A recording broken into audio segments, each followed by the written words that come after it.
Mobile game সম্পর্কে জানতে চাই, ফ্রি ফায়ার এবং পাবজি ইত্যাদি।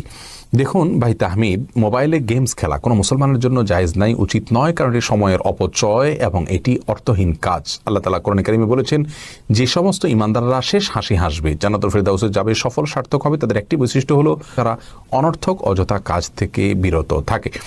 তো মোবাইলে যদি কেউ গেমস খেলেন তাহলে সেটা অনর্থক কাজে লিপ্ত হওয়ার শামিল এবং এর কারণে তিনি গুনাহগার হবেন। অতএব মোবাইলে যে কোনো ধরনের গেমস যেগুলো প্রচলিত আছে, এই ধরনের গেমস থেকে আমাদেরকে বেঁচে থাকার চেষ্টা করতে হবে, এর ফলে আমরা গুনাহে লিপ্ত হয়ে যাব। ফ্রি ফায়ার বা পাবজি, বিশেষ করে পাবজির ক্ষেত্রে আমরা জানি যে এই ধরনের গেমসগুলো বেশিরভাগ ক্ষেত্রে এগুলোর মধ্যে শিরক এবং শিরকের যে চর্চা সেটা রয়েছে, যার কারণে সেগুলো ব্যবহার করা বা সেগুলো খেলা আরও কঠোরভাবে নিষিদ্ধ এবং হারাম হবে। বিশ্বাসের সাথে আপনার ইমানের সাথে হেঁয়ালিপনা বা ছেলেমি এটা চলবে না, এই জন্য এটা থেকে আরও সতর্কভাবে বেঁচে থাকতে হবে।